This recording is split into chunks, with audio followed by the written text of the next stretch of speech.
Good evening, everyone. It is Thursday, July 23rd, 2026. It is now 6:30 p.m. and I will call the Salem Area Mass Transit District Board of Directors meeting to order. Will the clerk of the board please note attendance for a quorum? Wonderful. And that brings us right into our safety minute. Our interim general manager. Thank you, President Eno's Pressy. I'd like to call forward Service Planning Manager Chris French to provide the safety message.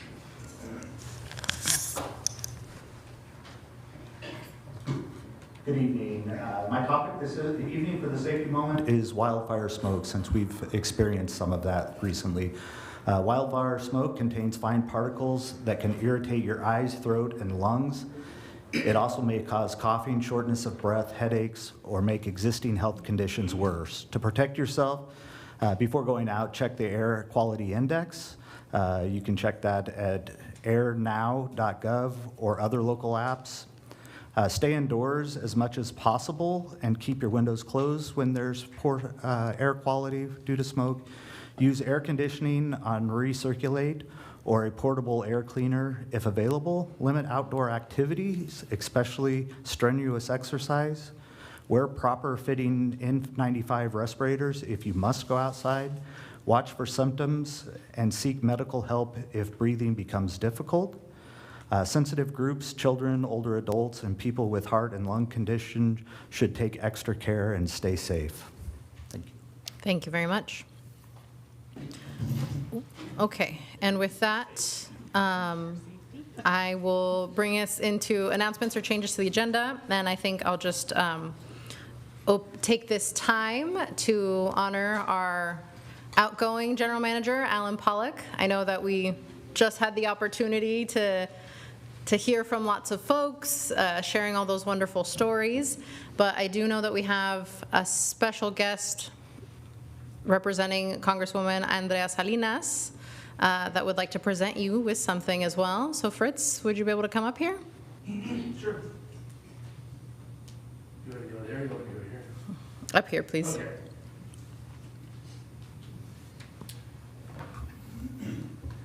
So I just, I have if I can read this also, I have a submission that Congresswoman Salinas spoke on the floor. It's a submission of the congressional record on behalf of his retirement. So it says, Mr. Speaker, I rise to recognize Alan Pollock for 19 years of dedicated public service in my district.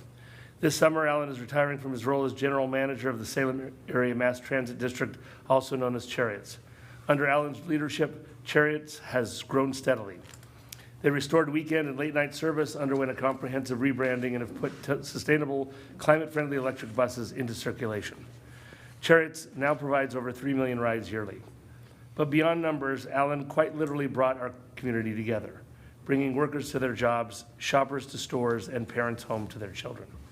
Oregon's 6th District wishes Alan the best in his next chapter. We thank him for his years of dedicated service and for leaving the Salem area stronger and more connected. Thank you, and I yield back. Thank you.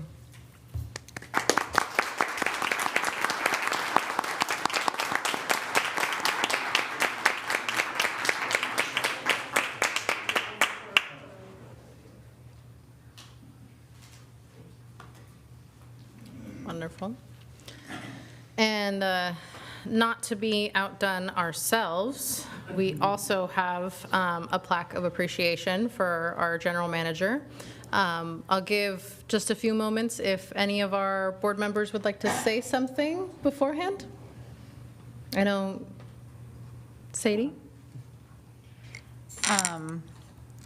We turned to the cake right as I was working up my nerve to say something earlier. But I just want to recognize Alan first for bringing me to Salem. 13 years ago, I was hired to be a member of the executive team here at Cherriots. And, you know, in those years that I had the opportunity to work here, really had the opportunity that you do now and since serving on the board to just see what an amazing role model of humble servant leadership Alan brings to this role and to this community. And I wish I could say that the grace and humility really rubbed off, but I'm striving. But the number of times I watched Alan consistently show up in the community week after week, month after month, issue after issue, in rooms full of allies and in rooms full of people that, didn't understand why we were here and what our vision was. And I think, what I appreciate, beyond the levels of national service and state service, is really the service he has done here in our community. And you really have brought us together. And I think you've really laid a path that we can follow and that your predecessor can follow, because I know that you brought me here because we share the dream that transit can transform this community. And I think with the path you have set, that it will. And so your legacy will live on for so many years. And I want to say thank you so much.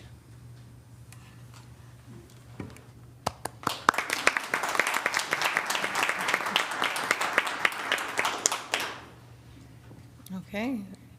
I would love to ask all the board members to join me in presenting this to Alan.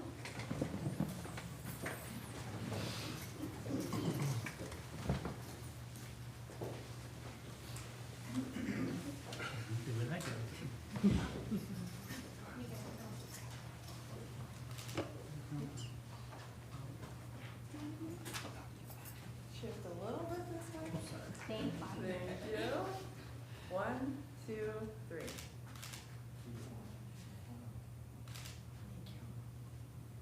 Thank you.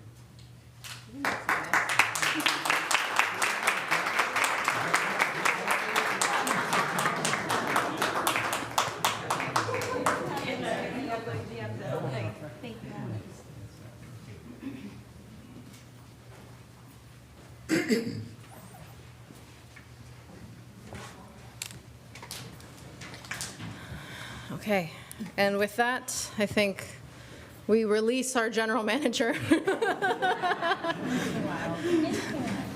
to fully go into retirement. Okay, thank you, everyone. All right. Can you hand this down for me?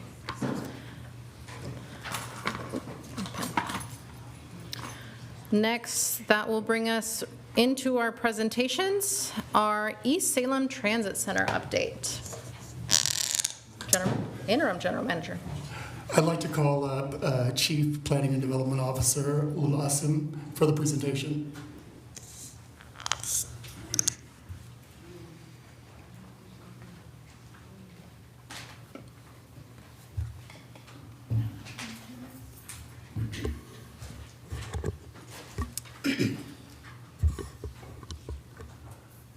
Good evening, President Inospresi and other Board of Directors. We're here to provide a status update on East Salem Transit Center site selection project. Perhaps you remember we have started this project back in January 2026, and district hired parametrics to provide a professional service for this project. And the primary goal for this is to identify and evaluate candidate sites for a future transit center and mobility hub in East Salem. And we have Brian from Parametrics, and he's going to cover all the status update. And then in the end, we'll be here to answer any question that you may have. Brian. Great, thanks, Jovi. Good evening, folks. Thanks for having me. My name is Ryan Farncombe. I'm with Parametrics, based out of Portland. As Jovi said, we're working with you all on this project. Next, oh no, I have control of the slides, don't I? So we want to provide a brief overview of the project, talk about our schedule and key milestones, review some of the public engagement that we've done to date and what we've heard from folks, and then talk a little bit more about what we're up to on the project at this immediate moment around prototype design for a future transit center and the siting study element, and then next steps. So our goal with this project is to locate and evaluate viable candidate sites for a relocated East Salem Transit Center. We're basing our analysis on a number of factors, including analysis of the current and likely future market for transit, as well as the agency's plans for future service. So our intent is to develop the program, so to speak, for the transit center. What kinds of features should this new facility have? How many bus bays should it have? All of these kinds of things. And then at the end of our project, we're intending to have a recommendation for preferred sites and a conceptual design and a cost estimate so that the agency can move forward with more advanced design and potentially property acquisition if it's required.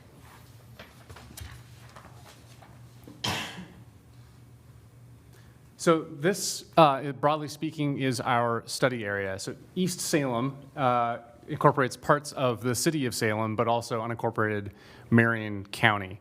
So we've drawn kind of a hard line in this graphic around our approximate study area just to give us a boundary in terms of the approximate area we're looking at for a potential transit center. But I think it's safe to say that line is kind of fuzzy, right? It's not a hard and fast stopping point for us. But generally, it's in the kind of vicinity of Lancaster on the east side of town. So what does the facility look like, and how does it function today? So it's at the campus of Chemeketa Community College. There are 4 bus bays right in front of one of the buildings on the campus, as well as a bus bay on the street nearby. Served by 8 routes. It is currently over capacity, and with desired future plans to increase service in the future, this facility is not going to meet service needs. There is existing access to a restroom inside the college for folks using the transit center. There is 1 shelter and bike racks available. You know, right now there are 19 trips in the peak hour at this transit center, which is a fairly high number, and it is the second highest, has the second highest boardings in the system behind the downtown transit center. So it's a busy place.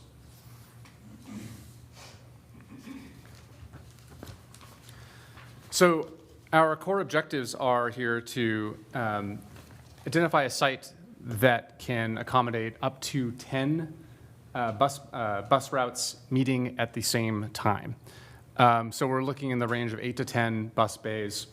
The intent here is to find a site that not only works now and for the next few years, but is going to work for decades, right? This is a long-term investment, so we want to make sure that we pick the right site and the right program that's going to be able to serve the community for a very long time.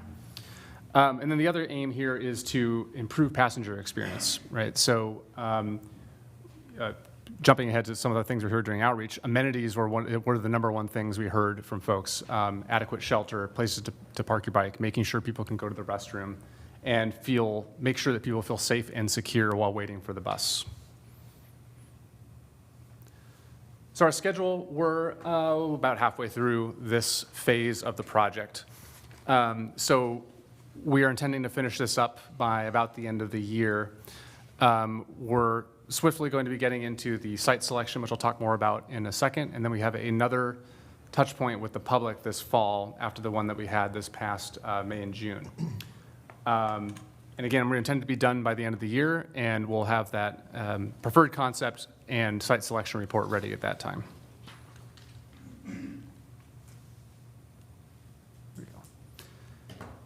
So in our, not May, June, April, May. So our April and May outreach really introduced the project to the community and was intent on finding out how people are using the transit center today and what things they see could potentially be improved.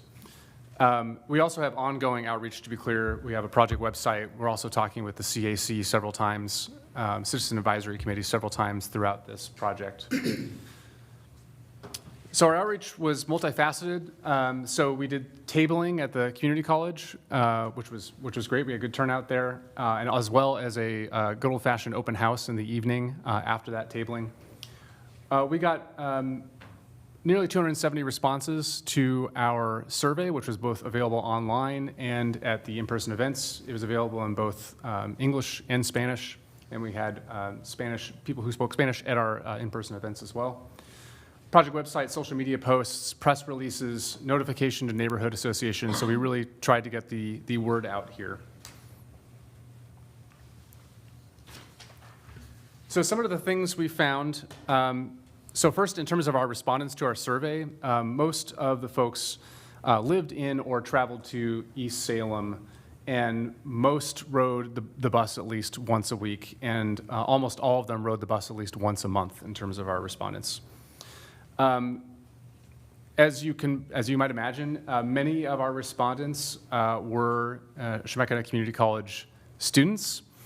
And so one of the things we heard quite clearly in the survey was a desire for the transit center to actually stay at Chemeketa Community College, because a lot of those students value that transit service there. And as I mentioned, some of the things that were really important to folks, amenities were really important. That was actually the number one thing. Being close to housing, facilitating easy transfers, and just making sure we are proximate to frequently traveled places.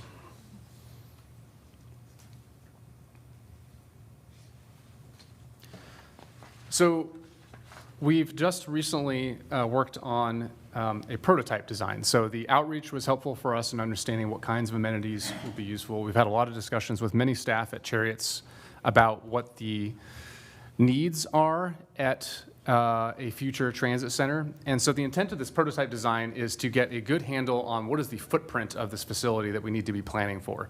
Because that footprint's important to finding a adequately sized property that will meet the needs, again, for a long time into the future.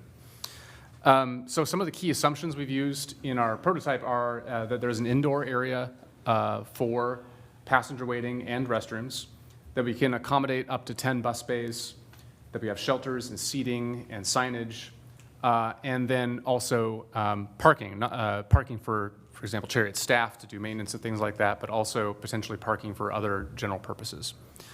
Just have a couple graphics here. So this is kind of a prototypical design, but I want to be clear that this isn't necessarily saying this is exactly what needs to be built or constructed in the future. This is, again, is a guide for us to understand what is the desired future for this facility.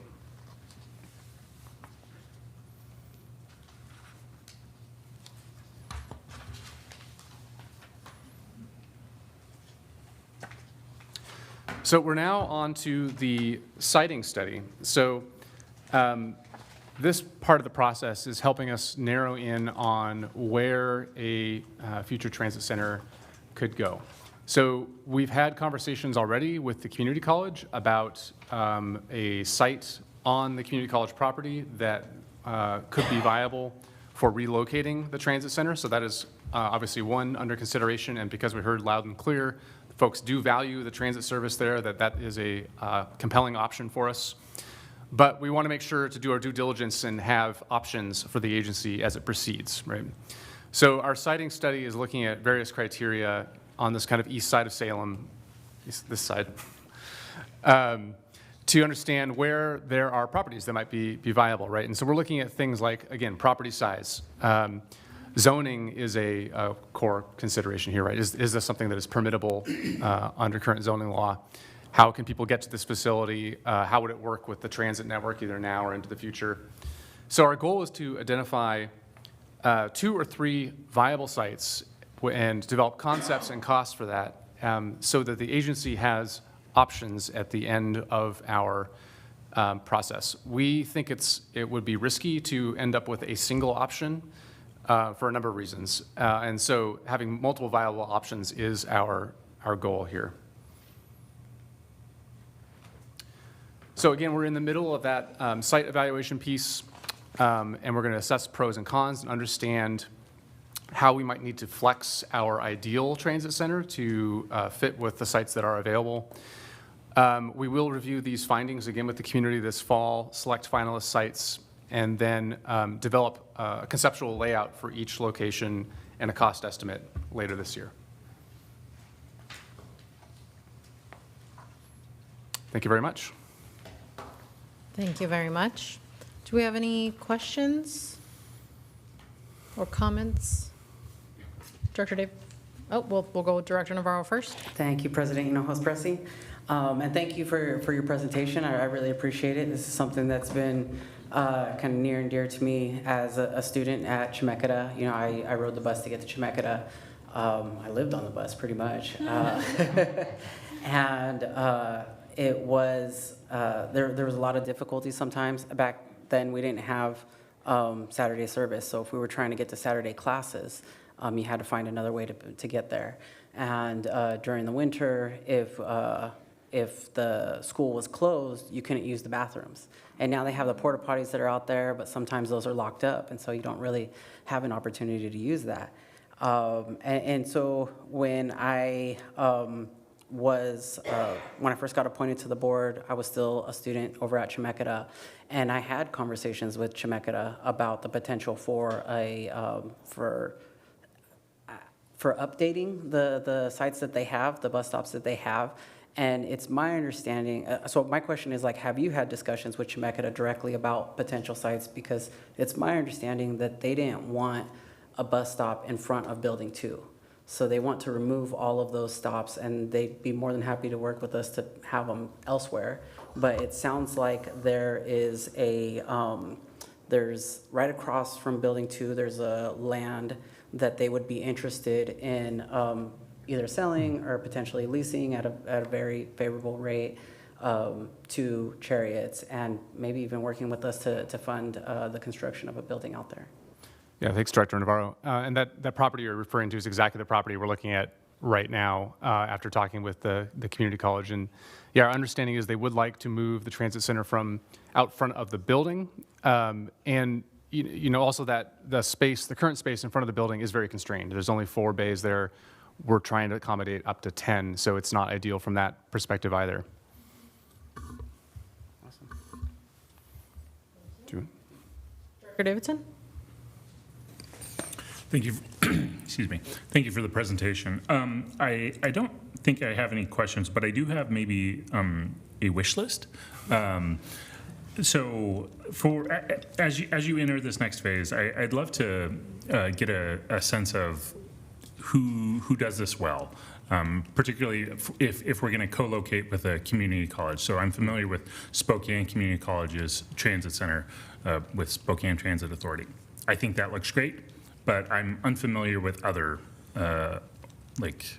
opportunity or examples. And so I'd like to better understand how those integrate well. The site in question is nice because the community college is interested in working with us on that, but it's kind of far. And so I guess I want to better understand some of those trade-offs, looking at other real world examples of this. I'd also like to better understand some of the operational benefits that would come. Obviously there's some key rider benefits, having 24/7 or longer and permanent restroom facilities. Great, better shelters, better infrastructure there, but our Route 11, longest bus route, could we split it if we all of a sudden now have a Northeast Salem or Chemeketa transit center? I'd like to better understand some of those benefits.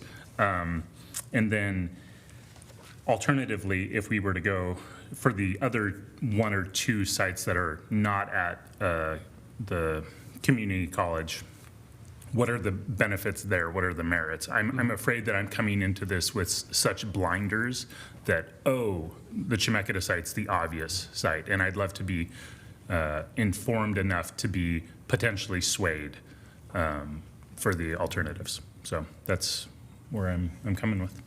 Thank you. Thank you. Any other comments from our board members? No? Okay, well, we look forward to hearing from you in the future. Thank you very much. All right, so this brings me to our public comment portion of our agenda. As a reminder, each person is allotted 3 minutes to provide comment on items of the district. And I believe we have one in-person sign up, which is Tyler.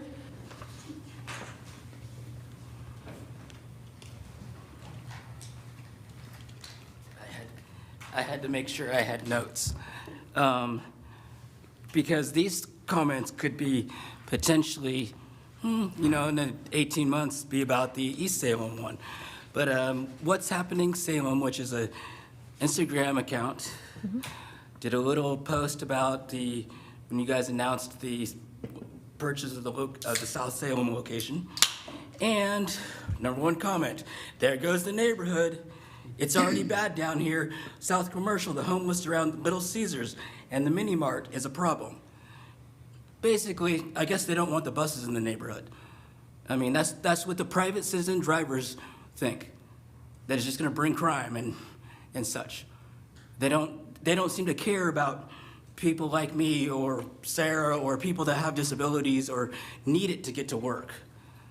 You know, I on one hand, I wish we could just pull the money and put it into East Salem or something, then they have nothing down there. Or the opposite, if we had tons of money to flood the streets with buses so they can't move. I'm sorry, this is just my defense mechanism, but you know, you guys get it. You know, some people are like, oh, I moved to South Salem to get away from this, and it's gotten so bad. Like, I don't know,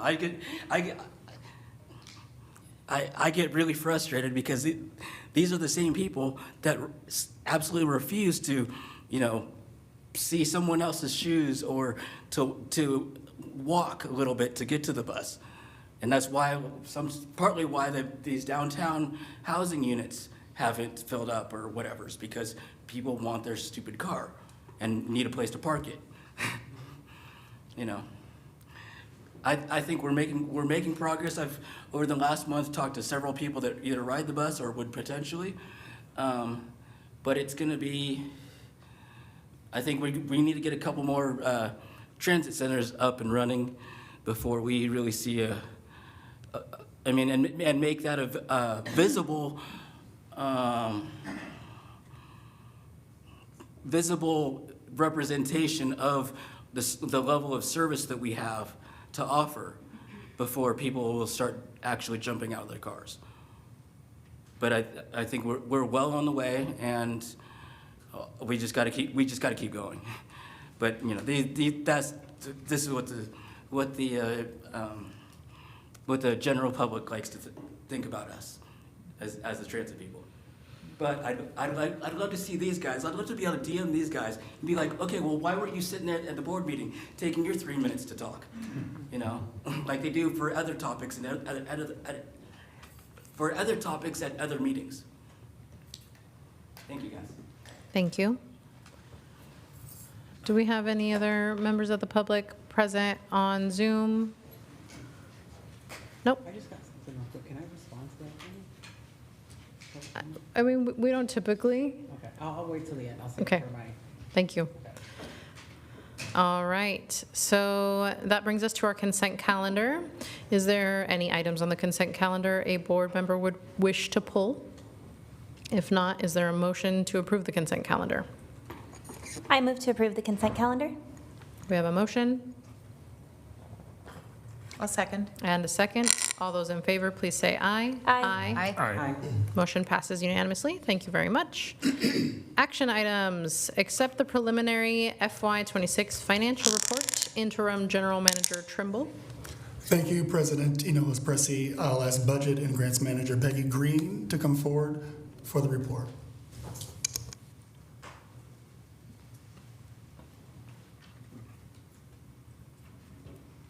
Thank you, and good evening. Good evening, Board President Enos Pressey and members of the board. I have prepared the FY26 Quarter 4 preliminary financial report. And as the background, I'd share again that the board adopts this budget, the FY26 budget for the district on an annual basis. The plan contains district resources and requirements. The quarterly financial report provides information about how the plan is being implemented and includes statements for the general fund, transportation programs fund, and capital project fund. The financial report also shows a comparison of budget to actual. This is a preliminary report which includes estimates for some revenues we expect to receive, and there could also be adjustments as we go through the reconciliation and audit process. So in general fund revenues, passenger fares are currently at 96% of annual budget, and we received 102% of the annual property tax revenues. Miscellaneous revenue is at 288% of the annual budget, and this is largely due to some unexpected one-time credits received throughout the year. Interest on investments is at 88% of the annual budget. And in total, general fund revenues are at 101% of the annual budget. General fund expenditures, the total operating expenditures are under budget at 94% of the total annual budget. In Transportation Programs Fund revenues, passenger fares are at 69%, federal funds at 79%, and state STIF funds are at 84% for the Transportation Programs Fund. The Transportation Program Fund revenues are at 90% of the total annual budget planned for the fiscal year 26. Transportation Programs Fund expenditures are at 95% of annual budget, and all programs are in line with the budget. In Capital Project Fund revenues, the total is in at 45% of the annual budget at the end of quarter 4, and the expenditures for Capital Project Fund are at 45% of the, sorry, did I lose my place there? If I could start again, the Capital Project Fund revenues came in at 45% of the annual budget at the end of the fiscal year, and the Capital Fund expenditures are at 56%. A large portion of the expenditures are due to various vehicles that we bought this year, coming in at around $19 million in that fund. Overall, the district wrapped up fiscal year 26 within budget, and this concludes the preliminary financial report for fiscal year 26. Staff recommends the board accept the fiscal year 2026 quarter 4 preliminary financial report as presented, and I'd be happy to answer any questions. Thank you very much. Do we have any questions or comments? Director Davidson.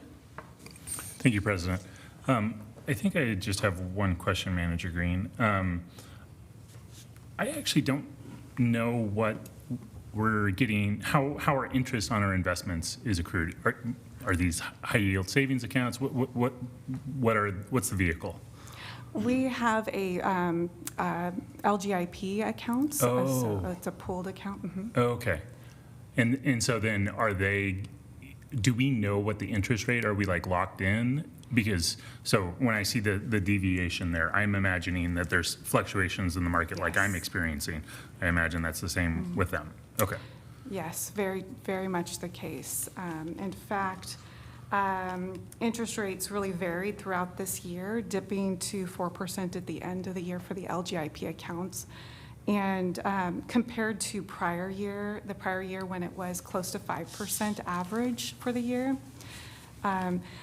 However, I would point out that overall, our interest on investments are quite significant compared to, say, in like 2022, when that number would have been 6 digits. Sure.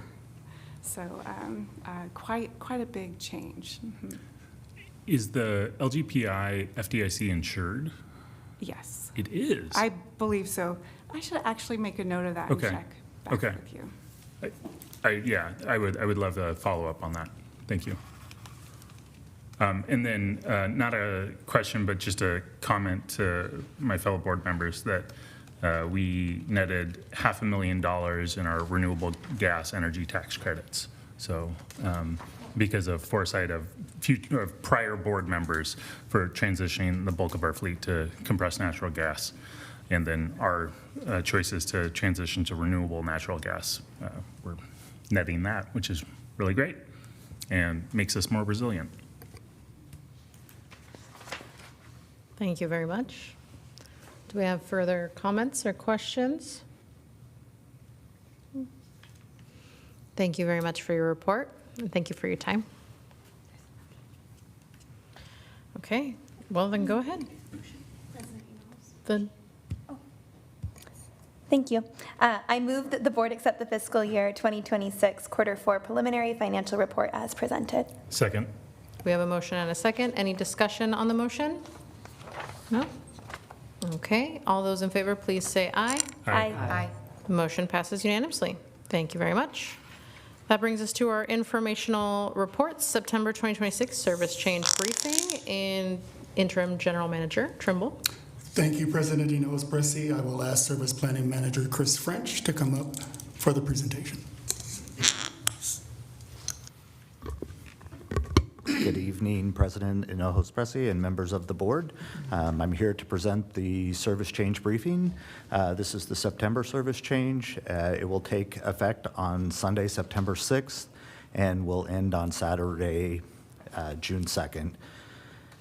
This is a fairly minor change for this one, but we've made some adjustments to Route 3 and 13 for schedule. We had received feedback from operators operating buses that the time point at Summer and Market coming inbound on the 3 and the 13, they were having to hold there because of the time point. And so we looked at the schedule and made adjustments so that we're not sitting in traffic and they can continue on through to downtown. Sitting and blocking traffic is always something that we don't want to do when possible. And then on the Route 11, we've been monitoring on-time performance, and with the new tools that we have with CAT AVL, we were able to analyze both inbound and outbound, and within the time that we have, just move time around in the route to hopefully adjust and make that route flow more smoothly and not get behind and then have time in the route where they're holding up because they have too much time. And so we've adjusted the route to make that flow better. We also work with the City of Salem on their road projects on Silverton Road. We were able to add a stop at Silverton Road and the State Fairgrounds. This is a stop across the street from Marion County Health that was there, but this really, there was not the infrastructure to add that stop when they put in that facility, but it also gives us a stop right in front of the State Fair. So great collaboration work and being involved with the city and making sure that transit is represented. In the regional system, we have made some adjustments similar to the 3 and the 13. The 30X coming into town would arrive and have to sit at the stop at Court and Capitol, and so we made adjustments so that they had more free flow coming into the transit center and we're not blocking traffic. And that completes my update for the September service change, and I'd be happy to answer any questions that you may have. Thank you very much. Yes, Director Holmstrom. On the Route 11, which directions are inbound and outbound? So outbound is southbound, inbound is northbound. Okay, thank you. Director Duncan. Not really a question, mostly just a comment, but I wanted to say I think it's great that we're adding the stop near the fairgrounds. I recently tried to bus out there. It wasn't particularly safe, and so I think this sounds significantly better, and I'm very excited that we decided to do that, and I can't wait to try it out. Thank you so much. Any other comments? Yes, Director Carney. I would like to echo my enthusiasm for that stop by the fair. And parking is so unfortunate at the state fair when I've had to do that and just walking to and from it. You know, I sometimes come through a parking lot on my way and it just seems absurd. And people should know that they can park for free downtown and take the bus, and then they can get more cotton candy or something. And it's like a great ride. It's a short ride, and it's a huge benefit because that's a real cost for folks that want to go enjoy the fair. And the next closest thing was that one on Silverton Road that's right on the sidewalk by the weeds, and it's real close to where the tracks go. And that is a very undesirable stop as someone who used to board and alight occasionally there. So thank you. Okay. Thank you very much for these updates. Oh, another question? Yeah, please. Director Davidson. Thank you, President. The change to the 40X, the added stop, I imagine that that's going to cost time. I assume that there's time in the schedule for that, or is that time being made up somewhere else? The added time. There's an added stop on the 40X, and I assume that it'll take more time to stop at a new stop. On the S curves? Yes. Sorry, I'm looking through my notes. I'm missing that on the report, on the page that I printed. I'm sorry. Yes. Will it take some more time? A little bit, but there's time in the route. It's not. I mean, there's limited stops within those communities. We try to keep it around 3 stops, and that is a location that we've had in the plans for a long time, and there was improvements made by the city that made so we could bridge the landscape there. We're actually doing some additional upgrades to that area for a shelter and stuff in the future. But other the 45 stops there, the trolley stops there, and there's a large gap in between that we felt that we've worked to get that established. So there shouldn't be problem with timing for the 40X. And then as a follow-up to that question, the FTA is not going to throw up a stink of adding another stop in that city? No, there's only 2 stops currently in Independence, and we're ensuring that all of our stops are a half mile or farther apart, so that it's not like we're in the quarter mile where it's very short walk distances. Right. So that because a half mile is a long ways to travel between stops. So that's kind of where we're at. We're trying to make sure that we are more than a half mile or more before a stop in a community. Okay. The next question I had was around the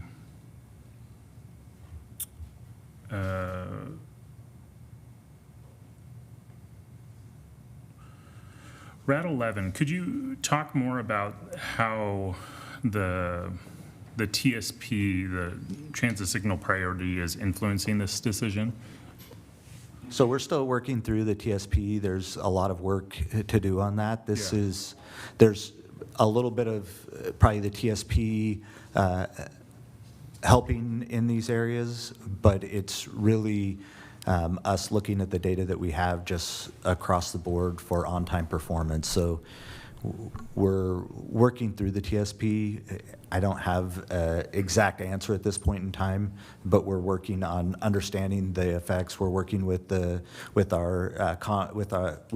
vendor Light and the City of Salem and Cherriots to understand how that system's working and if we can make it better or how well it's working. And Light is currently analyzing some things that the city and Cherriots has asked them to look at to help us understand more clearly the effects of that. And with TSP is going to help us little bits. TSP is not going to change across the board everything because it's going to give you just little bumps.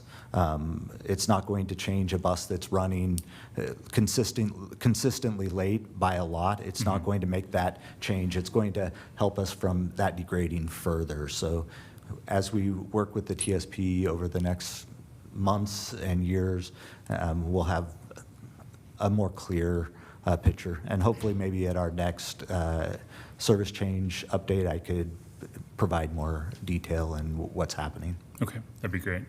And then last thing. Go ahead. The other TSP, I saw that Dallas is undertaking a transportation system plan, and one of their considered recommendation is to reroute some of our regional buses onto, I think, Fur Villa, and just wanted to flag that. I imagine you're probably more read in on this than I am, but I thought it was interesting that the city was taking notice of where they basically said, this is not us, but boy, would we like it to go down this other street. So anyways. So just so you're aware, we do have our transit planner Jolyn Frankie on that, serving on that, and Kiki Doman is also representing transportation options. So we are well represented on that plan. Wonderful. See, this is what happens when I assume. Thank you. Yes, Dr. Carney. Thank you, President Hinojosa Pressy. This is not directly related to our service improvements, but as we're talking about transportation system plans, and as we're looking at locations of, potential transit centers, we're starting to formulate ideas about it. One thing that I would love to have in our transportation system plan here in Salem, that I think we should just be aware of and think about how we could advance it, because I think it is such a benefit to transit, is how can we put in place the programs and priorities necessary to heal the grid?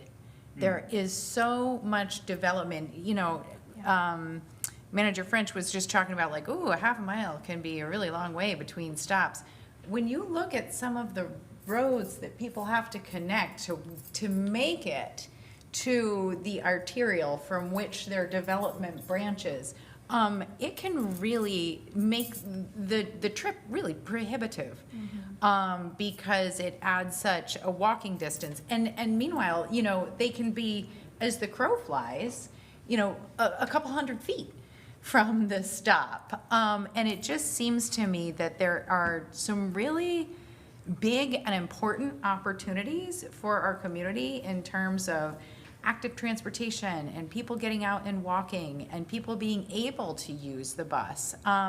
So I just would like if we could keep this on our radar in terms of continuing to give people access and just improving kind of service to the community in general. And it isn't through the bus. It's through finding ways that people can connect to jobs, their neighbors, the park, and the bus. Thank you for those comments. Okay, well, thank you for your update. All right, that brings us to our interim general manager's report. Thank you, President Hinojosa Pressy. So my report is not that long. It's my second day on the job. But I do have a couple of quick things. I would be remiss if I didn't talk about now former General Manager Alan Pollock. We had his retirement party this past Tuesday. It was a very well-attended function for both current and retired employees. We had quite the showing, and it was really great to celebrate his time with the district. It was a great send-off for those that were there. And moreover, on behalf of the ELT and Cherriots team members, we really wish Alan happiness in his next chapter as he ran out of here so fast and didn't take his call back. So, okay, I guess it's a free-for-all. So as one member leaves, a new member comes in. So I want to take some time to officially welcome our new Chief Financial Officer, Raylyn North. Raylyn's been with us for a few weeks now. Raylyn comes to us after serving the past few years as the finance director for the city of Caldwell, Idaho, where she oversaw financial operations, financial audits, budget preparation, financial forecasting, and financial strategies, all things that are great that we need in a CFO. Raylyn earned her master's in accounting and a bachelor's in business from Kaplan University, and she's a certified government financial manager. So lots of great relevant experience, and we're all very happy that she's here. Raylyn, did you want to say a few words? Okay, she's just saying she's happy to be here. I understand that wave. So thank you very much. Really appreciate it. She's already been a contributing member. Everything is looking pretty good. I do want a quick report out on ridership for June of 2026. We provided 263,005 rides in June, which is slightly up from June 2025. Moreover, our ridership numbers are trending up ever so slightly from last year, slightly, but positive direction nonetheless. So we'll see how everything sort of washes out. I also wanted to publicly acknowledge the Cherriots Connects Committee, who planned our Family Fun Day that we had last Saturday, which was held at the Chemeketa baseball field. Employees and their families had a great time eating burgers and dogs and all kinds of lovely things that probably aren't that good for us. And as an added bonus, got to watch a great baseball matchup between the Springfield Drifters and the Marion Berries. Madam President, that concludes my report. Thank you very much. Okay, I will start with, I'm going to go in order of numbers. So Subdistrict 2, Director Navarro. Thank you, President Hinojosa Presi. Speaking of Family Fun Days, I sit on the board for the Cummings Neighborhood Family Council, and tomorrow at 4 p.m. to 6 p.m., we're going to be hosting it's called Fun Friday, over behind St. Edward's Church, where we get to do some of that stuff, where we are having meals for the community. There'll be games, there'll be raffles, and that's all I have to report on Kaiser. I did want to mention to the comment earlier about the South Salem Transit Center, that I understand how some folks in the community might have, an opinion on building a transit center out in their neighborhood. But when I hear the South Salem Transit Center, I think specifically about an individual who I know that lives out there, and they're a registered nurse for the emergency room at Salem Hospital. And during the snowstorms, it was the bus that got her to work because the bus had chains. And it just reminds me like how one bus ride can really make a difference in the lives of a lot of people. And so I hope that folks, when they're hearing that we're building a transit center, they're just thinking about how many more nurses, how many more doctors can make it to work to be able to serve the community. And that concludes my report. Thank you. Director Carney. Thank you, President Hinojosa Presi.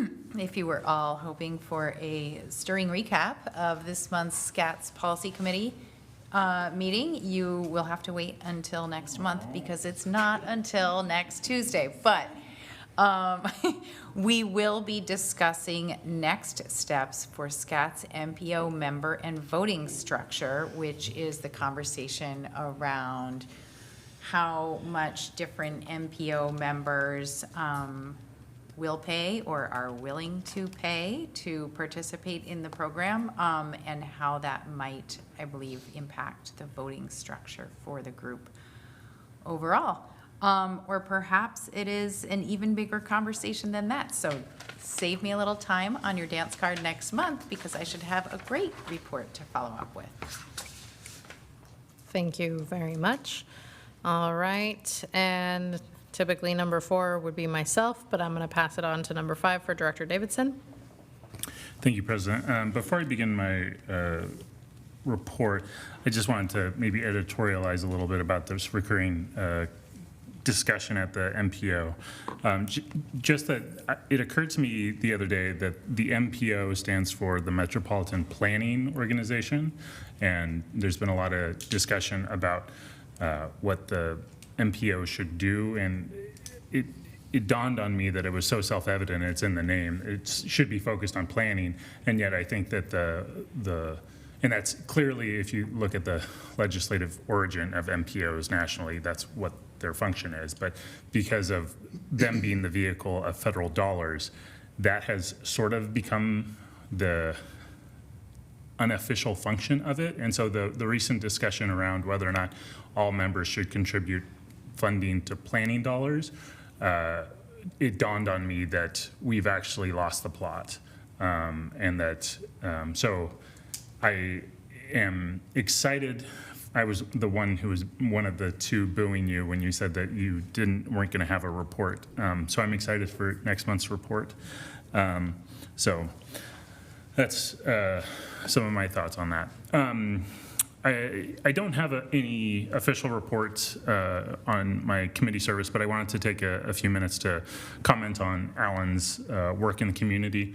I've mentioned earlier when this meeting wasn't rolling, some of his involvement in the transit industry statewide and nationally, but I wanted to take a few moments to talk about his involvement just here locally, both as the general manager of Cherriots, but also just as a member of the community. So he has lent his expertise repeatedly to the city of Salem. I mentioned earlier that I served with him on the city council's public transit committee along with Director Carney. Beyond that, he served on the Vision 2020 committee, the Downtown Strategic Action Plan committee, and then the Downtown Urban Renewal Advisory Board. And beyond that, he has spent close to 2 decades serving on the Garden Services Incorporated Board, and that's an organization that empowers individuals with disabilities. He was the president from 2011 to 2013, and then again from 2019 to now. He has shaped civic dialogue as the chair of the Salem City Club, and he has been involved with the Salem's Downtown Rotary Club, and then he also was focused on our youngest residents as a member of the Marion County Children and Families Commission from 2014 to 2021. And so while Alan is no longer the general manager of Cherriots, I don't expect that he will stop serving our community. It's just that we have lost him in this official capacity. So I look forward to bumping into him in many of these official and unofficial capacities for many years to come. And I just want to applaud and recognize him for the work that he did, both as general manager and also just as a stand-up community member. So, Alan, thank you. With that, I will also say that hopefully he'll get some much-needed rest. Director Duncan? Thank you, Chairina, Host Pressy. So I'll start with a quick report on DEI subcommittee. We're working on a charter. I'm so excited. Our fantastic strategic initiatives administrator, Bobby Kidd, brought us a template and framework idea that we loved. So thank you so much for that. You'll hear more about it in the coming weeks and months, but we are looking at some potential priority areas to kind of focus on and just kind of better formalize this committee. But what I really want to talk about is that July is Disability Pride Month, which is why I thought public comment today was so incredibly pertinent. So if you are unfamiliar with the Disability Pride flag, I encourage you to look it up. It's a gray, black flag with 3 diagonal, well, a number of diagonal stripes in the middle. I'm going to go over here in just a second. Green represents sensory disabilities. Blue represents emotional or psychiatric disabilities. White is invisible or undiagnosed disabilities. Red is physical disabilities, and gold is for neurodivergence. The black background is to represent everyone we've lost to ableism or mistreatment. And the band is diagonal. It signifies breaking barriers that keep disabled people separate. Separate from society, separate in social circles, separate in workplaces. And the way that we change that starts with you. It starts with all of us when we stand up here and we do work for a 2% of the population that we fight for all the time and fight for our existence and the reason that we deserve funding and to be here and for all the people that rely on us. And it also starts with the community. It starts with how we talk to each other, even in online spaces. And what was brought up today in public comment is that there have been some negative commentary about bringing a South Salem Transit Center to South Salem. I've lived in South Salem since I was 5 years old. And I dreamed about being able to take the bus. And I know that not everybody feels that way. But South Salem has been lacking something the whole of my 32 years of being alive, which is connection. If you've ever been in South Salem for any extended period of time, you'll see that we have a very large street called Commercial Street that runs right through our community. If you want to turn left, good luck, unless you're at a light. Same thing with Kubler, right? Those 2 streets in particular bisect South Salem and prevent us from connection. I can't take a bus to my best friend's house. She lives 7 minutes from me. I can't get to my parents' house. It's 5 minutes from me on a bus. It's faster to walk. And that's an infrastructure problem. one that we're looking to help mitigate by putting in a transit center. And even though I know that the naysayers are not everybody, they're just a few, and we can all get caught up in comment sections very easily, it's just important to remember what our words mean. And hearing in public comment today that at the height of Disability Pride Month, one of our most active disabled members of the transit community felt that that said that they weren't wanted in Salem. And I think we can do better, and I believe that Salem is better than that. And all it does is resign me to work harder and to do more, and I know that a lot of us in this room feel that same way. But if anyone else has read those comments and thinks that they're unwanted, that's not true. We all want you, and we're all going to keep fighting for you. Thank you. Thank you very much. Dr. Holmstrom. Thank you. I don't have a report this month. Thank you. And I'm sorry for making you follow up that one. Okay, it is now 7:30 p.m. and we are adjourned. Thank you very much.